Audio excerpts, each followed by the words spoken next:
নিয়ে হাজির হলাম তোমাদের কাছে নতুন রেসিপিগুলো ভালো লাগছে কিনা অবশ্যই আমার কমেন্ট সেকশনে জানাবে। যারা যারা আমার চ্যানেলকে সাবস্ক্রাইব করেছে তাদের জন্য অসংখ্য ধন্যবাদ। যারা যারা এখন পর্যন্ত আমার চ্যানেলকে সাবস্ক্রাইব করেনি সাবস্ক্রাইবটা করে নাও এবং পাশে থাকা বেল আইকনটি টং করে বাজিয়ে নেবে। চলো বন্ধুরা দেখে নেওয়া যাক আজকে আমাদের নতুন রেসিপি।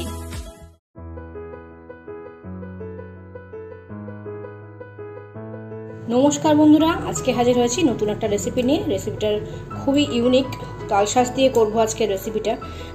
কিছু থাম্বনেল দেখে আর কিছু ভিডিও দেখে বুঝেই গেছো, ছবি দেখে বুঝে গেছো যে কি করতে চলেছি। হ্যাঁ, ঠিক ধরেছো, পায়েস করব আজকে তালশাঁস দিয়ে। চলো এই ইউনিক রেসিপিটা চটপট বেশি না বকে শুরু করা যাক। আর এইটা ছাড়ানোর একটা পদ্ধতি তোমার সাথে সেটা শেয়ার করি। অনেকে এটা হাত দিয়ে নখ দিয়ে ছাড়ানোর চেষ্টা করে, কিন্তু আজকে আমি সেটা দেখাবো নতুন একটা পদ্ধতি কীভাবে ছাড়াতে হয়। চামচ নিলে চামচের সাহায্যে টেনে টেনে এটা বার করে দেবে। এতে করে তোমাদের কিন্তু একটু কোনো নষ্ট হবে না তালশাঁস। এতে হাত দিয়ে করার ঝামেলাটাও থাকে না। আর এটা তালশাঁসের এই পায়েসটা করার জন্য তোমাদের কিন্তু একটু শক্ত তালশাঁস লাগবে। একটু নরম হলে কিন্তু অতটা টেস্ট আসবে না। একটু শক্ত তালশাঁস হলে কিন্তু ভালো লাগে খেতে।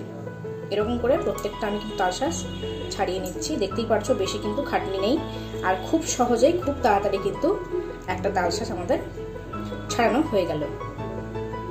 এই যে কমপ্লিট একটা ছাড়ানো। এরকম করে প্রত্যেকটা ছাড়িয়ে নিচ্ছি। এখানে টোটাল 5টা আছে, ছাড়িয়ে নিচ্ছি, তারপর ফিরে আসছি। তো প্রত্যেকটা কিন্তু আমি সুন্দর করে ছাড়িয়ে নিয়ে চলে এসেছি। এরপরে লাগবে হচ্ছে একটা চপার। তোমাদের কাছে যদি চপার না থাকে অ্যাভেলেবেল, তাহলে চাকু দিয়ে কিংবা তোমরা কিন্তু আরামসে বটিন দিয়ে টুকরো টুকরো করে কেটে নিতে পারো। ছোট ছোট সাইজে কেটে নেবে, যেটা মুখে এনে লাগে পায়েস খেলে খাওয়ার সময়। তো প্রত্যেকটা আমি কিন্তু এখানে অ্যাড করে দিচ্ছি। এবার কিন্তু সুন্দর করে আমরা চপ করে নেবো এগুলো।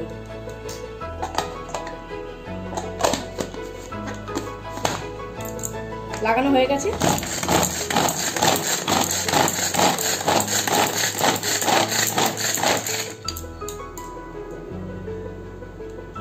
তো সুন্দর করে চপ করে নিয়েছি, দেখতেই পারছো। এই যে যেন মুখে অল্প অল্প করে লাগে। এবারে ওই তালশাঁসগুলো এই জন্যই কেটে কেটে দিইনি, যে এটার মধ্যে যে রসটা ছিল সেই রসটা এটার মধ্যেই রয়ে গেল, তাহলে মিষ্টিটা খুব সুন্দর একটা টেস্ট আসে ওটার জন্য। তো এখানে পুরো তালশাঁসটা আমি বার করে নেব।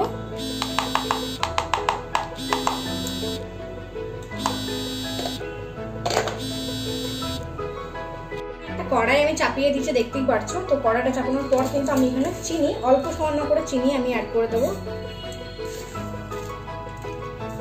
অল্প চিনি অ্যাড করে দিলাম, মোটামুটি 2 চামচ পরিমাণে চিনি আমি অ্যাড করলাম এখানে দেখতেই পেলে। এরপরে কিন্তু আমি অ্যাড করব যে চপারে যে চপ করেছিলাম সেই জিনিসটাই কিন্তু আমি এখানে অ্যাড করে দিচ্ছি, মানে হচ্ছে তালশাঁসগুলো আমরা অ্যাড করে দিলাম। তোমরা যদি নরমটা পাও নরমটা দিয়েও করতে পারো, এটা কিন্তু নরমটা দিয়েও খেতে ভালো লাগবে। তালশাঁসের একটা স্বাদ অতুলনীয়, তালশাঁসের স্বাদ অতুলনীয়। কিছুদিন পরে তালশাঁসটা আর তালশাঁস থাকবে না, তাল হয়ে যাবে। তখন আবার তালের পাল্প দিয়ে আর অনেক রকমের নানান রকম জিনিস বানানো যাবে। তো এটা দেখতেই পাচ্ছ আমি কিন্তু অ্যাড করে দিলাম পুরোটা। এরপরে একটা খুন্তির সাহায্যে আমি কিন্তু নাড়িয়ে নেব, এবং চিনিটা যে গলছে এই গলন্ত অবস্থায় চিনিটা যেটা গলছে মানে এটা ভাজবো হালকা করে। আমার মনে হচ্ছে সামান্য আর একটু চিনি দিতে অ্যাড করতে লাগবে। তো অল্প সামান্য চিনি, আরও 1 চামচ থেকে 2 চামচ চিনি আমি এখানে অ্যাড করে দিচ্ছি, যাতে একটু নরম নরম ব্যাপারটা হয়।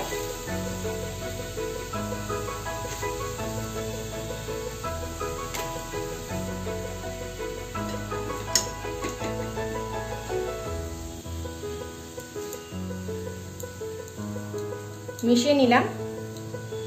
এবারে কিন্তু এটা চিনিটা গলবে, গলে এটা একটা জল জল হালকা ভাব হবে, তখন কিন্তু আমরা নামিয়ে ফেলবো। আগে চিনিটা গলতে সময় দিতে হবে। তো এটা কিন্তু আমাদের মোটামুটি হয়ে গেছে, দেখতেই পারছো নরম নরম একটা ব্যাপার চলে এসেছে জিনিসটার মধ্যে। এটা কিন্তু আমাদের হয়ে গেছে। এটা আমরা একটা প্লেটে নামিয়ে নেব।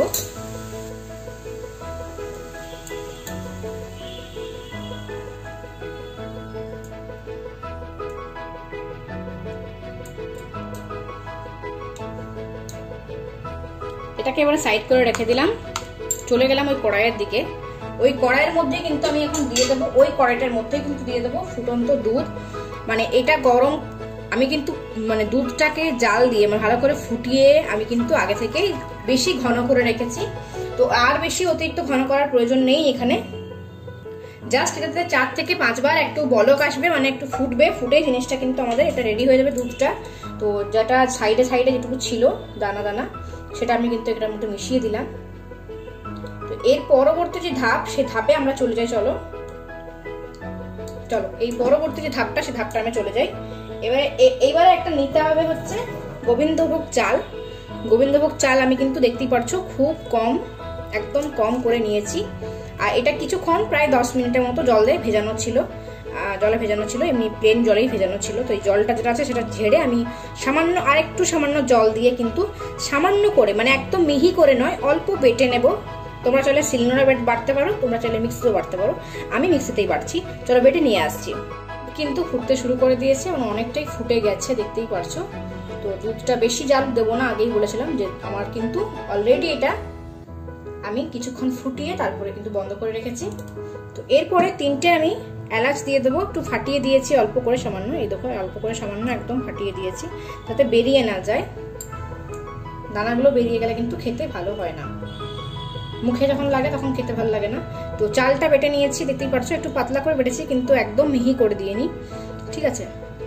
এই চালটা দেওয়ার সময় এখনই চালটা দেবো, আর চালটা দেওয়ার সময় কিন্তু আমাদের কিন্তু খুব মনোযোগ দিতে হবে, কারণ চালটা দিলেই কিন্তু যখন এখানে দুধের মধ্যে, গরম দুধের মধ্যে কিন্তু জ্বালা পাকিয়ে যাওয়ার চান্স বেশি থাকে।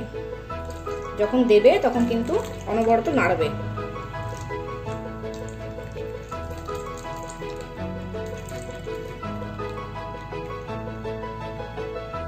জলটা তো পড়ে গেছে, এবারে চালটা যখন দেবো আমরা কিন্তু অনবরত নাড়বো, কারণ দেওয়ার সঙ্গে সঙ্গে কিন্তু চাল ডালা পাকিয়ে যাওয়ার চান্স বেশি থাকে। যেরকম করে দিচ্ছি আমি, একদম সেম টু সেম প্রসেস কিন্তু তোমরা ফলো করলে তোমাদের কিন্তু রান্নাটা দুর্দান্ত হবে। এবং সত্যি এটা টেস্ট সত্যি অনবদ্য, মানে এটা টেস্ট বলে বোঝানো যাবে না, এত ভালো টেস্ট এটা খেতে। তোমরা অবশ্যই বাড়িতে বানিয়ে ট্রাই করে দেখো। আমার কিন্তু চালটা পুরোটা দেওয়া হয়ে গেছে, সামান্য বাকি। দেখো একটাও কিন্তু লাম্পস আসেনি। এমনভাবে দেবে যেন সুন্দরভাবে পুরোটা মিশে যায়, এবং সঙ্গে সঙ্গে চালাবে, তাহলে কি হবে বলতো, একটু কোনো দানা দানা আসবে না।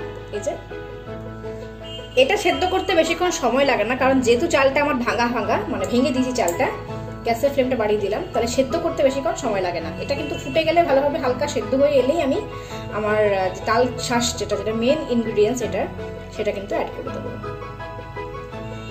এটা ফুটুক ভালোভাবে। আমাদের কিন্তু চাল মোটামুটি সেদ্ধ হয়ে গেছে।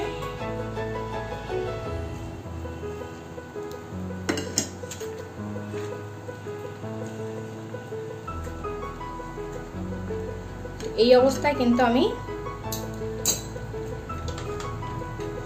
তালশাঁসগুলোকে অ্যাড করে দেবো।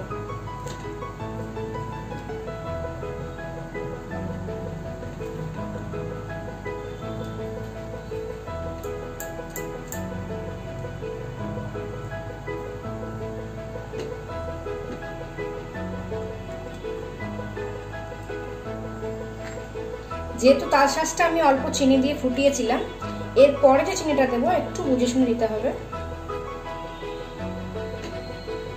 চিনিটাকে দিয়ে দিই, তারপর বাকিটা মেশাবো।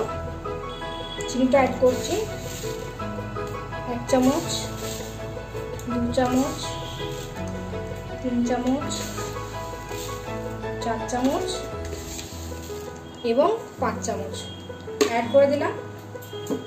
তার সাথে অ্যাড করব খুব সামান্য পরিমাণে জল, কারণ চিনি থেকেও জলটা বেরোবে, তাতে পায়েসটা খুব সুন্দর একটা ঘনত্ব তৈরি হবে।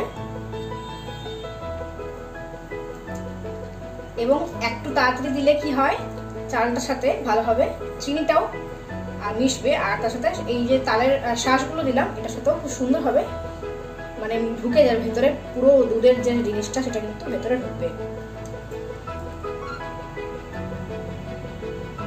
মিশিয়ে দিলাম। 2 থেকে 3 মিনিট মতো আমরা কিন্তু এটা ফুটাবো।